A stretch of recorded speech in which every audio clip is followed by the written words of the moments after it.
What's up, friends? How are you guys doing? I hope everybody's doing great. So, lots of great feedback on the videos that I've been posting, and I just really appreciate everybody's comments and great ideas and contributions to our little community that we got going on here. And I just feel really supported, and I hope you guys do too.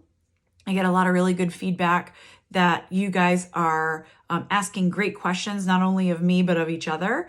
And so with that, today we are going to talk about my top 10 tips for when you're starting Ozempic. So if you haven't gone through all of my videos before, you may not know kind of some of the things to expect or some of the things that I went through. And that is really why I'm posting on YouTube, reaching far out of my comfort zone to be able to help others in the hopes that they can be a little bit more prepared. As I've talked about before, when I started this journey, I was like, okay, the doctor wants me to do a daily injection, but there's no information out there other than what doctors told you. I had like no real life experience.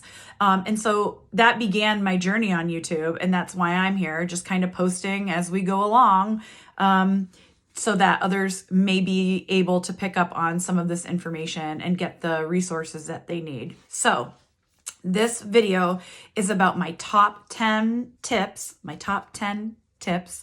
that I would tell anybody that was starting their Ozempic journey. And so without further ado, let's go ahead and get into it.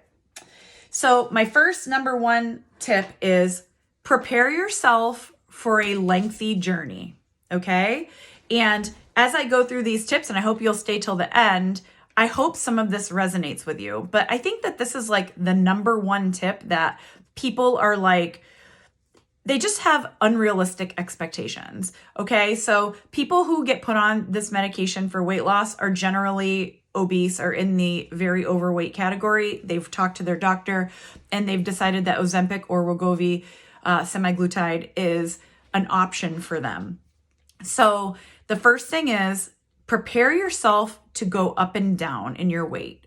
And I said this in a couple of my other videos.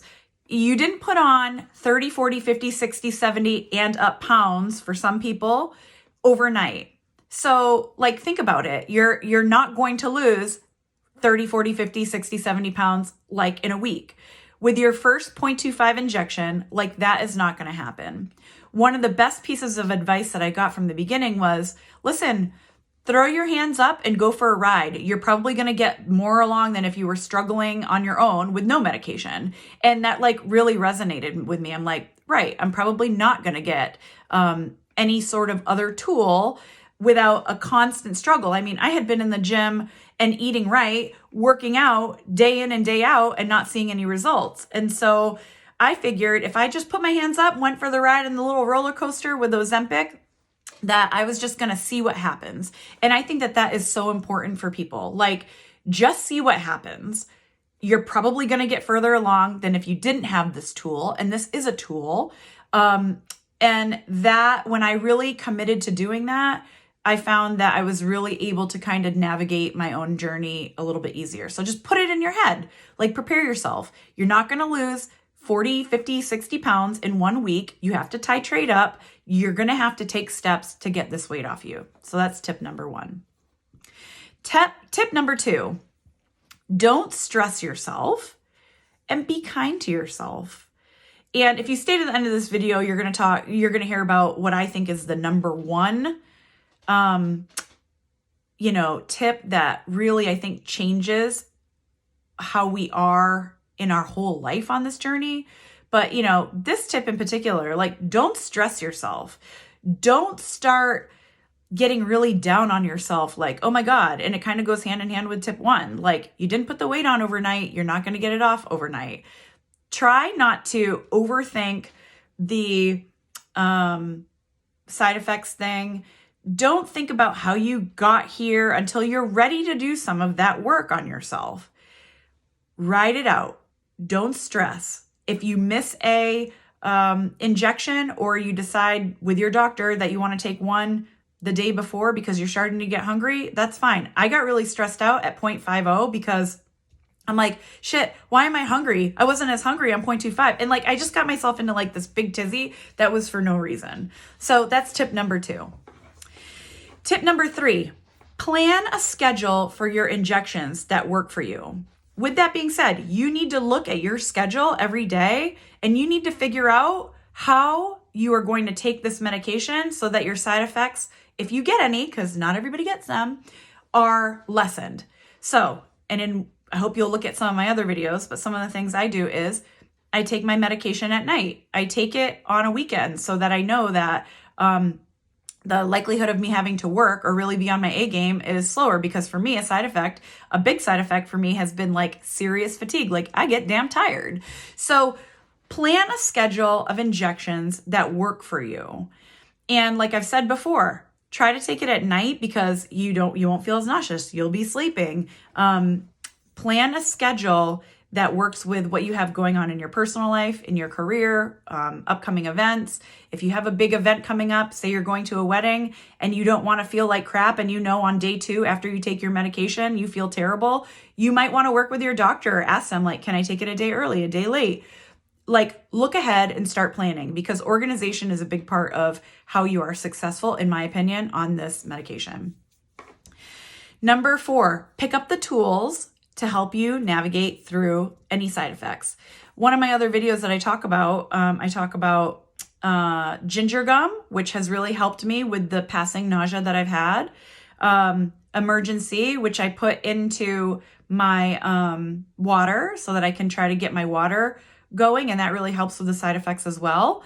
And some other things. So go through the videos, go through the groups. If you belong to any groups, figure out the things that you need to keep in your bag so that you can kind of navigate through those tough times. It really sucks to be like in the middle of a meeting with your office, at work, and then suddenly you feel like you're going to yak. Like, that's not good. If you have some ginger gum or some ginger chews in your bag and you can pop that in your mouth, I personally have done that. That has been helpful for me. So, tip number 4, pick up the tools that you'll need. And you shouldn't need too many. Some of us need like a stool softener or a laxative. I've really tried not to go overboard with taking those, but sometimes I need one. So I have one here at home. So I encourage you to make sure that you have what you need to kind of navigate through some of those things. That goes with tip number 5. Prepare yourself to deal with side effects. That does not mean look at everybody else's side effects and just be like, well, I'm going to get all those and that's it. I'm going to feel like shit on this medication and it's not going to work for me. And I just take a deep moment, take a breath. Some of the side effects that I was getting amped up about have never occurred to me. Some people have like explosive you-know-what. That has never occurred to me. There are just a lot of side effects. I guess in the beginning, I had like a couple migraines, and as I titrated up my doses, I found a lot of fatigue, but that all kind of leveled off as I proceeded along my schedule of Ozempic injections. So prepare yourself to deal with side effects, but don't like get yourself into a tizzy or assume that they're all going to be the same side effects that you get. Everybody is different. Everybody gets a tolerance to this medication that is different from someone else. So don't amp yourself up about side effects. In my case, and I know that this isn't for everybody. For some people, they get so sick that they're not able to continue.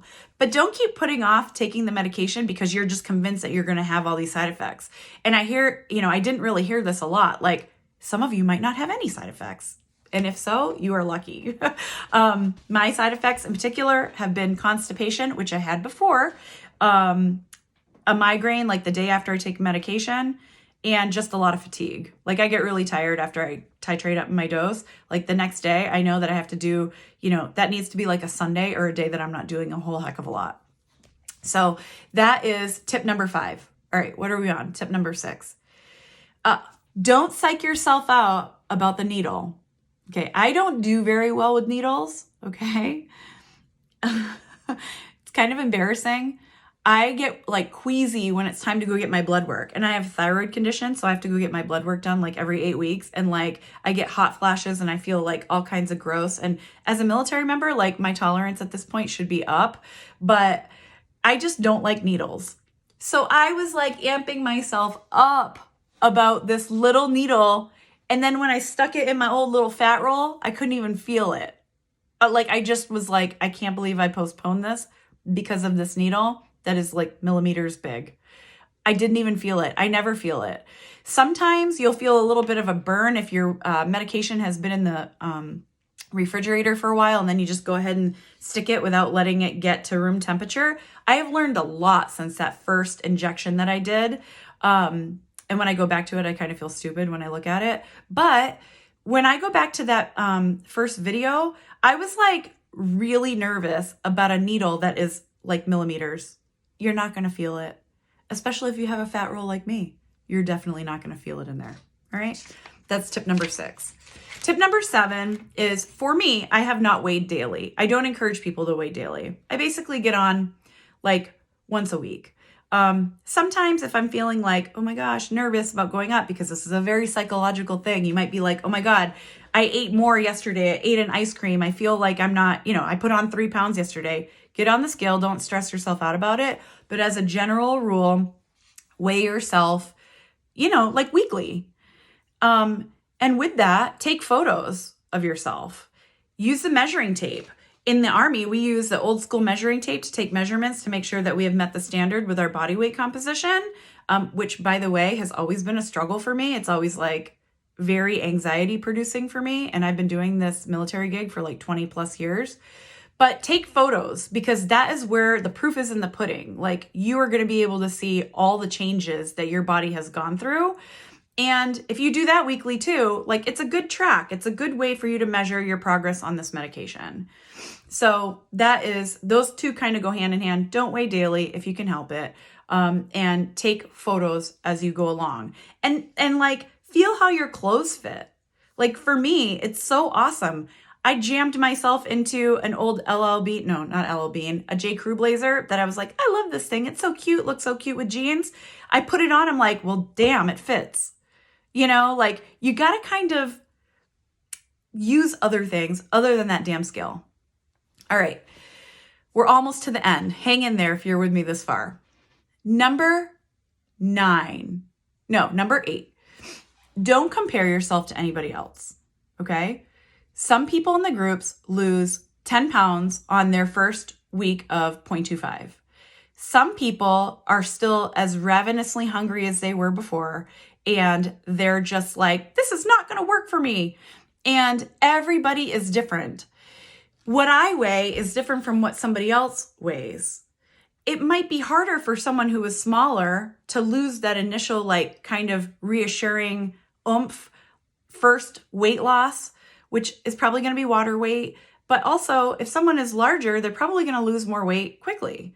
So I tend to do it myself too. I like to compare myself to other people, like, all the time. I think I told you before, I'm a Virgo. Like, that's how I am. I like to be like right on par with everybody else.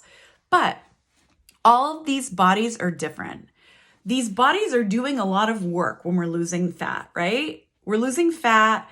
If we lose weight along with fat, like, that's the goal, right? But the goal for us is to lose fat first. Our bodies are shifting, in my opinion. Again, I'm no doctor and I'm no nutritionist, but I have felt like, for me, my body shifts, and that's when I start to see weight loss. Sometimes I have a stall. I have videos about this too. I hope you'll check them out. I've gone like 2 or 3 weeks of the stall, and then the next week I'm like getting on the scale all dejected, and I've lost 3 pounds. So it's a real up and down for everyone. And so the minute you start comparing yourself is the minute you start getting down in the dumps, and then you're not doing yourself any good. Positivity, people. That's what we're doing here, right? All right. Number 9, stay in touch with your doctor. If for some reason you are not feeling well, if for some reason you cannot kind of navigate through some of the side effects, you need to talk to your doctor. You need to make sure that you understand your titration schedule and what he or she wants you to follow when it comes to adding your doses. Everybody, for the most part, hopefully knows the titration starts at 0.25, goes to 0.50, then it's like 1, I think, and then 1.7. So you have to follow what your doctor wants you to do. They know who you are. I can go in groups and try to figure out like what other people are doing, but I personally don't feel comfortable doing that without some discussion with my endo.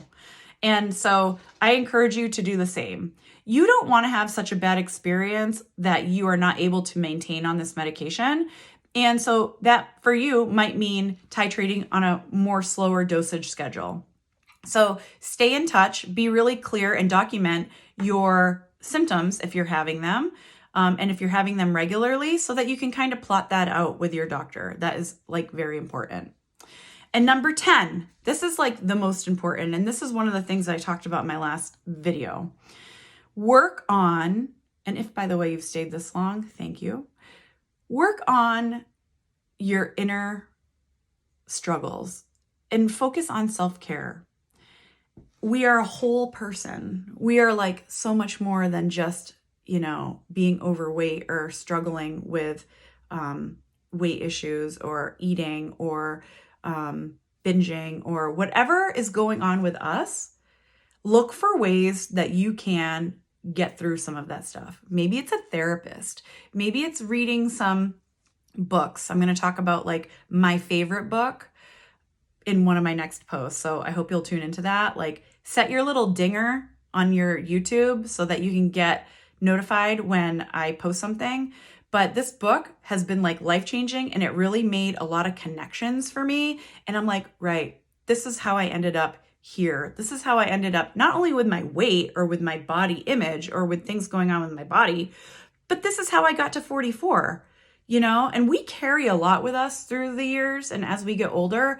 And I really think that when I started this Ozempic and Wegovy journey, that in my heart, I knew that I had to work on other things.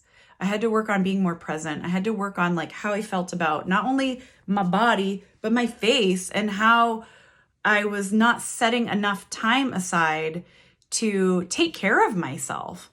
Literally, I was taking showers that were like 3 minutes long because I was so amped to get to my job and to my work.